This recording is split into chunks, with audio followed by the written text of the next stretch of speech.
Welcome back to LDB Games. I'm Lord Darth Balls. This is going to be another Raid Shadow Legends video.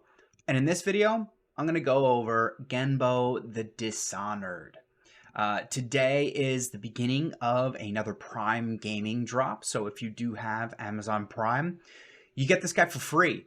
It's really easy. You click the Claim Now button, you get the code, and you drop it in promo codes. You can see I can't collect mine yet because I collected something yesterday.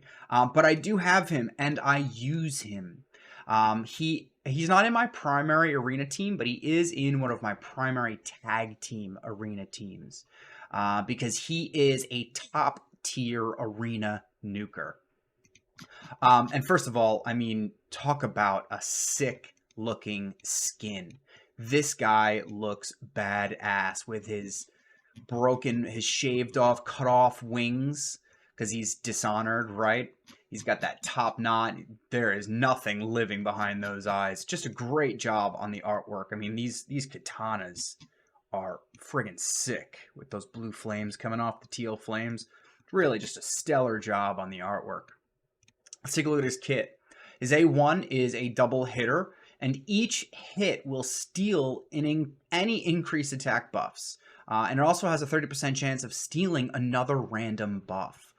This is actually kind of clutch sometimes. The increased attack buff steal cannot be resisted, so you don't have to build him with accuracy. But if you do, you have a good chance of ripping off another buff on top. Like I said, which I've actually stolen Stone's-kin with this, which is pretty badass if you ask me. And this hits pretty hard too. His A2 is his big nuke. It's an AoE. It does have a 100% chance when booked of decreasing the duration of all buffs, which cannot be resisted on crits. So there's no need for accuracy for this one, which means you don't need to build accuracy in his kit unless you want that extra 30% chance on his A1.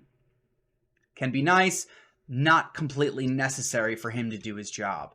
And then his A3 he's a self-buffer. He puts an increased crit rate and crit damage on himself and then grants an extra turn. Really great way to, one, increase his crit damage, his overall damage output. And then if he's buffing himself with crit rate, you don't need to build him with 100% crit. So that he can fill that gap. So you can prioritize crit damage and get him to really pump out some serious damage. He's also immune to decreased attack, which is legit. And then this is one of the reasons he's in my tag team arena, is he ignores unkillable when he's under an increased attack buff. So if you have an increased attack buff champion in your squad and he gets buffed, no one with Swift Parry or even Skull Crown or Leo will not be able to stop this guy from taking him down, which is it's awesome. He does have a pretty nice speed arena battle. Not the best, but really good if you've got nobody else in the squad that has a better one.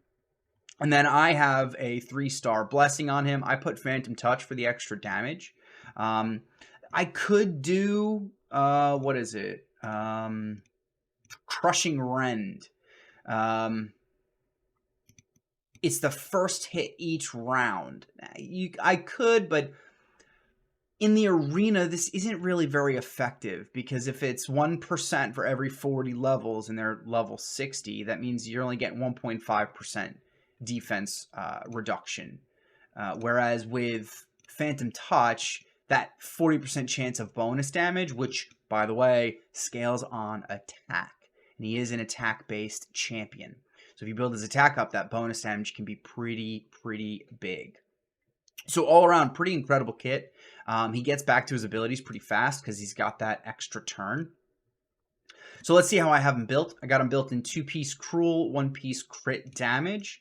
Total stats, I've got him running at 200 speed with 5200 attack. I've got him at 74% crit rate. Remember, he's self-buffing for crit rate, so he'll be at 100%. And then I've got 305% crit damage on him. So when he self-buffs, he's at 335, so he can do a truckload of damage. He's got a little bit of accuracy, but it wasn't a priority for me. You can see the artifacts only have 39. So I get that from the Great Hall, the Masteries, and the Faction Guardian. So let's talk about Masteries. I got him going down the offense tree. Crit rate, crit damage. Sometimes he's at full HP, sometimes not. Depends on the squad I'm going up against. I do want that first hit damage increase, which is pretty massive. I also want him to increase his attack as he kills champions. And then I went for consistency of damage. Sometimes he takes debuffs. The squad I run him in has a block debuffs in it. So this doesn't always come into play, but sometimes it does. And then I went for consistent higher damage as opposed to a higher maximum potential. I did go down the support tree, didn't see too much need. I mean, maybe the counterattack would be really nice because his A1 hits pretty hard. But I wanted Sniper for the increased chance on that A1 for the buff steal. And I wanted Lore of Steel for the extra stats, just to pump him up a little bit. And he's got this. Rapid Response is actually pretty cool for him, right? 30% chance of increasing his turn meter when a buff cast by him is removed or expires. He puts 2 buffs on himself on his first turn, which means that's 20% when they expire, getting him back round if he needs to. And that's just a little bit to keep him alive, a little bit of extra accuracy, just because. Real quick before I show you him in some teams, I'll go through the artifacts I've got on him. So I'm primarily looking for crit rate and speed and crit damage here. You do want him going fast in the arena. I've got primary crit damage gauntlets with some crit rate on there. There's some room to improve here. He's not getting much out of those. I've got attack percent on the chest, and I've got speed on the boots. I've got attack on the banner, a little bit of speed, nice chunk of attack percentage, crit damage on the amulet, and I've got attack with a triple attack percentage roll on the ring. He is fully booked. You get the extra. The real reason to book him is not for the debuff chance, it's for the damage and the cooldown reduction. That's 2, right? And then you have 20% damage here, and you've got 5, 10, 15, another 20% damage on his A1, which is pretty massive. So let's take him out in the arena. Let's play around and see what he can do. So that's my primary team. So this is the team that I use in tag team. I actually have him running lead for that speed aura. It's a little bit better than Dutchess. I do have Hegemon running in there. He's just a really great way to open the... Let's see what happens. Hegemon is built as a nuker, so sometimes he comes in and just kind of mops up. But you'll be able to see... Oh, he's got a debuff on him, so he's going to do a little bit more damage. Okay, I've got the increased attack buff, and here he comes. So he's got his self buff, and he's got his AoE. They don't even stand a chance. Look at that, 130k on Seeker. Let's get a different team in here. Trunda's built like a tank, usually. And then maybe I'll try a different comp, see if I can... Hegemon's just too strong. Let me, after this, let's build another comp that doesn't include Hegemon, and we can see how Genbo does. But you can see he's just, right now, he's just running cleanup for, ooh, this looks like a dangerous team. Let's play around a little bit. Let's take Leo out, and let's put Genbo in here. So I've got my attack and turn meter buff. I've got my stripper and decreased defense. I've got my control, and I've got my damage. So let's see how this goes. Let's take it off auto just because. Looks like I won the speed race. Now, ooh, she's tuned in. Who can I get? Got them all. Beautiful. Taking a little bit of damage. A little bit more self buff. And here we go. Boom. 200k on Arbiter, 100k across the board. So a really big hit. Let's see how his A1 does. I'm curious at this one because, you know what? Let's buff him up. And let's see what his A1 can do. Oh, didn't even need the second hit. That was a maxed out Elhain. So let's take another squad here. Ooh, that looks kind of dangerous. 6-star with intimidating presence. I'm probably going to lose this speed race. So let's see what happens. I'm curious about this one. I'm taking it off auto because Madame Serris doesn't... Oh, that's interesting. Ooh, that's no good. Okay, this is going to be a wash. I don't have a cleanser in there. So actually, I want to beat this team. So let's go instead. Let's put in Mithrala for the cleanse. We'll do decrease defense and weaken. And I do want speed, but I think she's much faster than her. So let's put my second Arbiter in. I think she's still faster. We'll see what happens. I might not get the increased attack based on Arbiter if she gets locked out, or if they get... Well, okay, that's okay. Locked out. Whoa.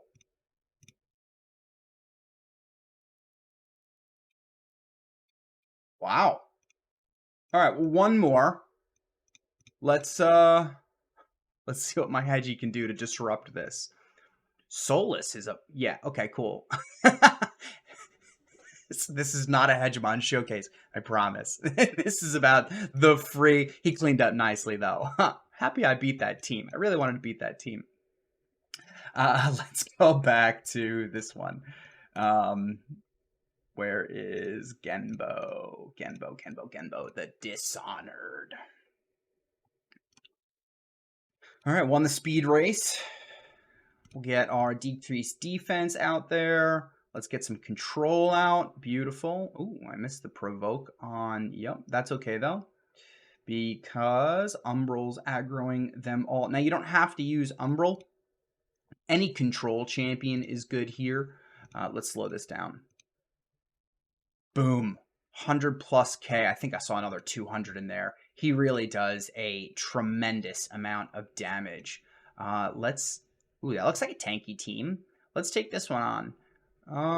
Yeah, let's just try this again. Like I said, you don't have to use Umbral. I use a control in this so that if they do cut in, I have my Arbiter run pretty fast. I'll run through this team in a second just to show you guys.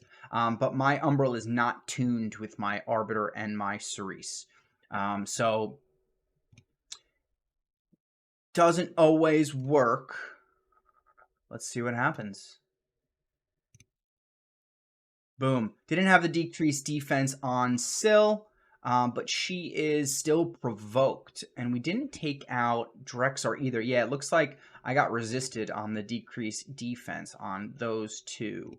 So let's speed it back up a little bit and get back around to his A1. Because now we're going to get to really see him put in some work. Let's get that increased attack back up. Let's take out the revive. Boom, 17k. Didn't even need the second hit.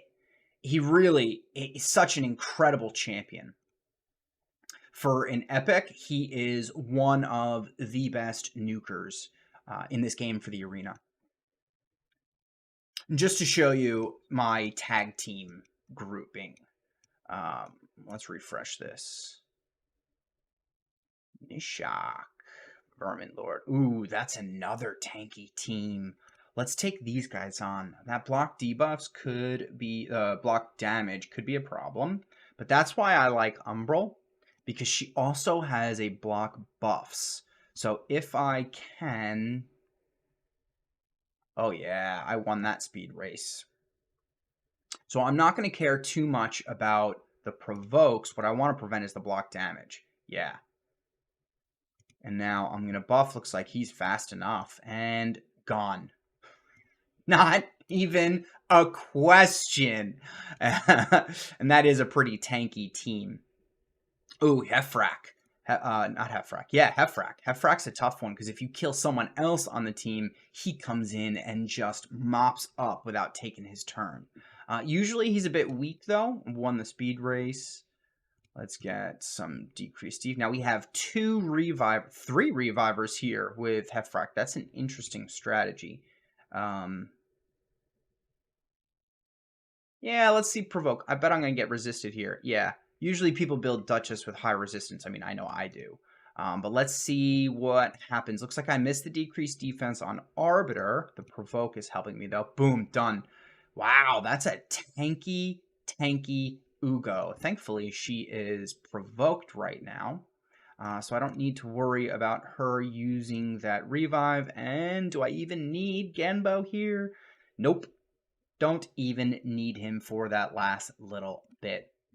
So guys, I could do this all day. I love using Genbo. All right, real quick, I'll run through the squad that I was using. I've got my Arbiter, full speed gear, running 349. And then I've got my Madame Serris tuned in with her at 309. My Umbral's a little slow. She needs to be 308 to keep the tune intact. She is running pretty fast, though, 289. So there are some times that she does get cut in on, and it kind of throws out my speed tune just a little bit. But you notice we didn't run into any issues there. Just to show you, my Hegemon is built as a nuke. Not really caring about the speed. I've got my, I've seen my Lydia before. My Dutchess, high resistance, fast, right? And just to show you, right, that Bystophes got me on the block active skills. 596 accuracy plus 80 accuracy, right? So 676 plus another 179. We're talking 900 resistance, and that Bystophes still got me, which means he's probably built with 600 or 700 accuracy because he had the increased accuracy buff from Lady Kimmy. Just an absolute monster of a team. I'm happy I had Hegemon to cinch it. But the all-star of the show, Genbo the Dishonored, again, one of my favorite arena nukers and just one of my overall favorite skins in the game. Just incredible. So that's it, guys. If you liked the video, hit that like button. You want to see some more? Click that subscribe button. And with that, I'll leave you guys to it. I'll catch you in the next video. Enjoy your raid.